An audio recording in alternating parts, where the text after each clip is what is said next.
71% अनुसूचित जनजाति आबादी को पूरी तरह छूट देकर समानता के सिद्धांत का उल्लंघन किया गया है। जो ज्ञापन दिया है आज कलेक्टर के थ्रू, ये हम ज्ञापन अपना राष्ट्रपति तक पहुंचाना चाहते हैं। इसमें यूसीसी के लिए जो नियम कायदे कानून आज बनाए गए हैं वो मुसलमानों के पर्सनल वोट के खिलाफ से थोड़ा विरोध में है उसके, बस हम उसी का विरोध करने के लिए हमने ये आज ज्ञापन कलेक्टर साहब को सौंपा है। बस हम यही चाहते हैं कि जो संविधान में लिखा गया है उसी को फॉलो किया जाए, अपनी तरफ से हमारे ऊपर कोई कानून या नियम ना थोपे जाए। में सीधा बहुत सारे संविधान के अनुच्छेद का उल्लंघन हुआ है, जैसे अनुच्छेद 14, 25, 26 और 29। हाँ, उनके जो भी संवैधानिक अधिकार हैं उसके संबंध में उनको ज्ञापन देना, उनके आक्षेप आपत्तियाँ करना उनका संवैधानिक अधिकार है, वो उन्होंने हमको दिया है। तो उचित माध्यम से हम ऊपर भेज रहे हैं उसको और वो संज्ञान में उनके लाएगा, उनके द्वारा ही उचित कार्रवाई। सरकार द्वारा प्रस्तावित यूसीसी अर्थात समान नागरिक संहिता का विरोध ग्वालियर में भी दर्ज कराया गया। संविधान रक्षक नागरिक संस्था के सदस्यों और मुस्लिम समुदाय की महिलाओं ने कलेक्ट्रेट जाकर महामहिम राष्ट्रपति के नाम एसडीएम नरेंद्र यादव को ज्ञापन सौंपा। इस ज्ञापन में संविधान द्वारा प्रदत्त पर्सनल लॉ बोर्ड में निहित मुस्लिम समुदाय के अधिकारों के हनन का हवाला देते हुए इसे निरस्त करने की मांग की है। वहीं दूसरी ओर एसडीएम नरेंद्र यादव का कहना है कि संविधान रक्षक नागरिक संस्था के सदस्यों द्वारा महामहिम राष्ट्रपति के नाम यूसीसी पर आपत्ति दर्ज कराते हुए ज्ञापन दिया गया है, जिसे उचित माध्यम के जरिए राष्ट्रपति तक प्रेषित किया जाएगा। गौरतलब है कि मध्य प्रदेश सरकार ने यूसीसी कानून लागू करने से पूर्व आम नागरिकों से सुझाव और आपत्तियां आमंत्रित की थी, जिसके बाद देश भर में यूसीसी के विरोध में आपत्तियां आ रही हैं।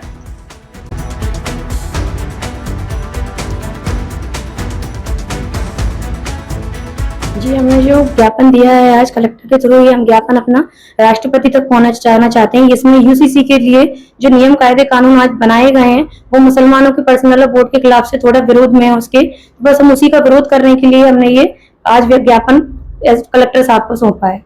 देखिए, मुस्लिम महिलाओं को किस तरह की परेशानी इस यूसीसी लागू होने से आ सकती है, क्योंकि अभी तो दावे आपत्तियां ही मांग रहे हैं, सरकार आपत्तियां मांग रही है, सुझाव मांग रही है, तो आपने क्या सुझाव दिया है या क्या आपने विरोध दर्ज कराया है?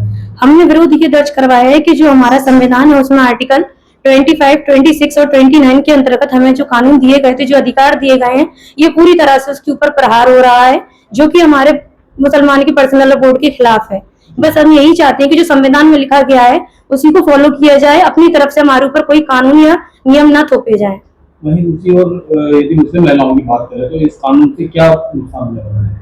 मुस्लिम महिलाओं को ये नुकसान होने वाला है कि जो हमारे पर्सनल बोर्ड के या हमारे जो इस्लाम में जो पहले से कानून बनाए गए हैं उनको इस तरह से तोड़ा जा रहा है।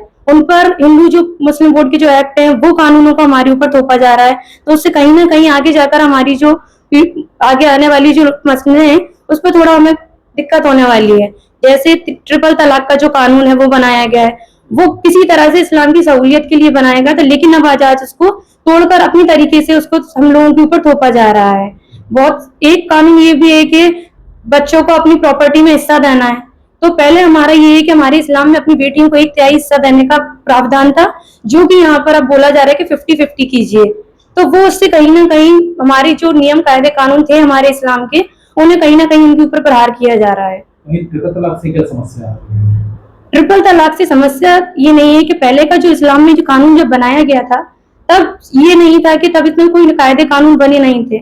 हमारे मजहब में ये था कि अगर कोई किसी के साथ रहना नहीं चाहता या उसको परेशानी है तो आसानी से उसको तलाक देता, मगर आज इसको गलत तरीके से पेश किया जा रहा है, गलत इसका इन्वॉल्वमेंट निकल रहा है। अगर कोई साथ में नहीं रहना चाहता है तो वो गलत तरीके से इसका यूज कर रहा है। आपको आज अपने राष्ट्रपति के नाम ज्ञापन दिया है, क्या कारण है, क्या मांग है? मेरा नाम हुसैन पठान है। जो यूसीसी विधेयक आया गया है उसमें हमने जो संविधान की अनुच्छेद 25 और 29 है उसको लेकर उसका उल्लंघन है, तो हम इसको चाहते हैं ये लागू नहीं किया जाए। इससे पहले ट्रिपल तलाक के ऊपर भी कानून बन चुका है, उसमें कितना नुकसान हुआ और यूसीसी से आप लोगों को कितना नुकसान होने वाला? यूसीसी को नुकसान जो हमारी जो मुस्लिम समाज है उसको लेकर नुकसान हो रहा है, क्योंकि जो शेड्यूल ट्राइब से सरकार ने उसको अलग रखा गया है जबकि वो हमें शामिल किया गया है।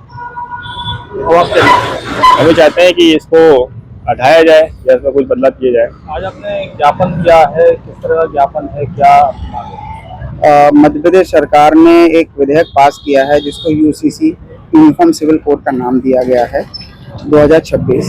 उसमें सीधा बहुत सारे संविधान के अनुच्छेद का उल्लंघन हुआ है, जैसे अनुच्छेद 14, 25, 26 और 29। तो हमने महामहिम राष्ट्रपति के नाम इस ज्ञापन को इसलिए दिया है कि ये सब जो चीज़ें उसमें उल्लंघन हुई हैं, संविधान की रक्षा के लिए हम लोग यहाँ इकट्ठा हुए थे और राष्ट्रपति महोदय के नाम ज्ञापन देके इन संविधान की जो स्वतंत्रता दी गई है हमारे संविधान निर्माताओं ने, उसको हम आगे बढ़ा सकें। क्योंकि सरकार ने सुझाव भी मांगे थे और आपत्तियां भी मांगी, तो आपने किस तरह की आपत्ति दर्ज कराई? क्या हमने जो सरकार ने जो चीज़ें मांगी गई थी उसमें हमने आपत्तियां भी दर्ज कराई, लेकिन सरकार से विधानसभा में भी कई लोगों ने इस चीज़ को उठाया। सरकार ने अभी तक इसका कोई ब्यौरा नहीं दिया है कि कितनी आपत्तियां आई थी और कितने समर्थन आए थे, उसकी डिटेल नहीं दी है, एक परसेंटेज दे दिया है। अब परसेंटेज में अगर हम देखा जाए तो आज हमारे साथ बहुत सारे जेएनजी जो बच्चे आजकल जा रहे हैं, हमारे साथ पूरे युवा गए थे जिसमें सबसे ज़्यादा बच्चियां थी। तो बच्चियों ने अगर इस मुहिम को आगे लिया है तो सीधा सीधा अनुच्छेद 29 और 25 और 26 का उल्लंघन हुआ है। सभी लोग एक हो जाएंगे, उसको भी समान नागरिक संहिता। तो सर उसमें फिर 21% लोगों को अपराध की श्रेणी में डाल दिया है, उनको क्यों छोड़ दिया है? या तो उसमें भी हमें उसमें इंक्लूड कर लिया जाए। भाई सीधा सीधा धारा 29 का उल्लंघन हुआ है संविधान की, तो उसको भी तो मान्यता होनी चाहिए। और जो गोवा और बाकी और जगह पास हुआ है उसमें और मध्य प्रदेश की यूसीसी में बहुत भिन्नताएं हैं। अगर यूनिफॉर्म सिविल कोड है तो इस तरीके से अनुच्छेद का उल्लंघन नहीं होना चाहिए था। तो ये सीधा सीधा एक धार्मिक धारा 29 का जो उल्लंघन हुआ है, जिसमें हमें 25 और 26 में सीधा सीधा हमें अपने धर्म के हिसाब से जीने की आज़ादी मिली हुई है, वो हमें मिलना चाहिए। ज्ञापन दिया है यूसीसी के लिए, क्या?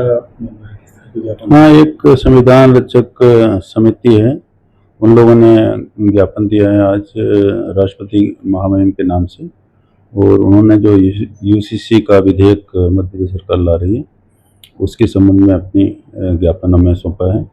उसको ड्यू प्रोसेस के अनुसार भोपाल में उचित माध्यम से भेजा जा रहा है। तो वो विरोध कर रहे हैं जिस तरह से, कोई मुस्लिम महिलाएं भी तमाम सारी आई थी, कोई मुस्लिम समुदाय के तमाम सारे लोग आए थे, विरोध कर रहे हैं, और संबंध में क्या करेंगे? हाँ, उनके जो भी संवैधानिक अधिकार हैं उसके संबंध में उनको ज्ञापन देना, उनके आक्षेप आपत्तियां करना उनका संवैधानिक अधिकार है, वो उन्होंने हमको दिया है। तो उचित माध्यम से हम ऊपर भेज रहे हैं उसको, और वो संज्ञान में उनके लाएगा, उनके द्वारा ही उचित कार्रवाई होगी।